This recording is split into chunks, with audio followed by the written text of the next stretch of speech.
কি যে বলবো ভাবতে পারতাছি না, মেট্রো রেলের ভিতরে এত ভিড় আগে জানতাম না। আই হায়, দেখে তো আমি অবাক। আসসালামু আলাইকুম বন্ধুরা, চলে আসলাম মতিঝিল থেকে চলে যাবো আমি ঢাকা মিরপুর 10-এর মধ্যে। আর সামনে পড়েছে এই মেয়েটি, ও আমার পিছুই ছাড়তেছে না। মানে হচ্ছে আমি যেদিকে যাই সেও এদিকে সরে যায়, তো আমি ওর পিছু পড়ে গেলাম না, তাই সামনে ওঠার জন্য আমি সিঁড়ি পাস করে নিব কিছুক্ষণের মধ্যেই। ওরা পিছু হারতাছি, আমার সামনের পিছনের লোকেরা আমার সামনে চলে যাচ্ছে, দুইটা মেয়ে রয়েছে ওই জায়গার মধ্যে।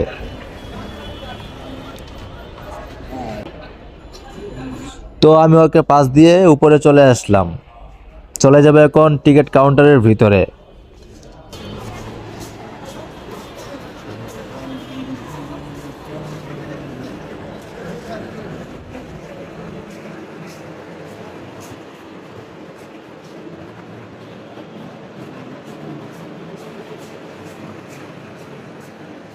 হাঁটতে হাঁটতে এখন চলে যাব টিকিট কাউন্টারের ভিতরে। ঢুকে গেলাম টিকিট কাউন্টারের ভিতরে, তো সামনে কিছুক্ষণ আগানোর পরই টিকিট নিব আমি।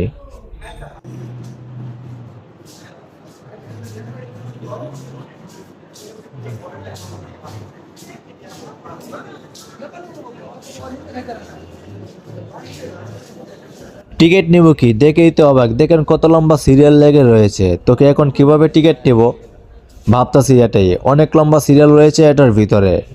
কি যে এখন করি সেটা ভাবতেই পারতাছি না।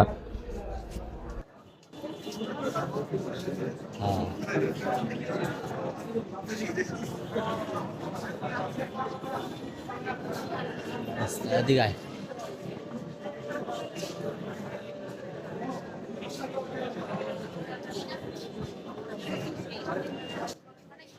আর যারা টিকিট পেয়েছে তারা ওইদিকে চলে যাচ্ছে, তারা উপরে চলে যাবে মেট্রো রেলে ওঠার জন্য।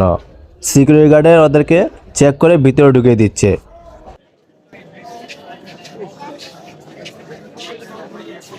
সিরিয়াল দাঁড়ায় থাক, সিরিয়াল দাঁড়া।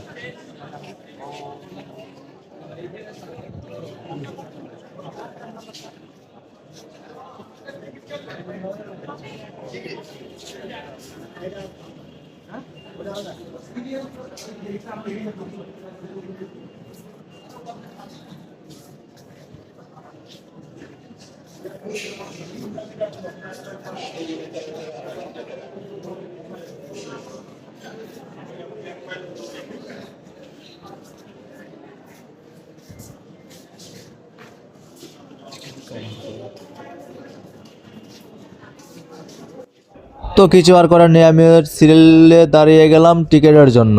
কিছু করার নেই, আমি অবশেষে দাঁড়িয়ে গেলাম টিকিট নেওয়ার জন্য। আর এটা হলো বাহিরের আশেপাশের দৃশ্য রয়েছে খুব সুন্দর।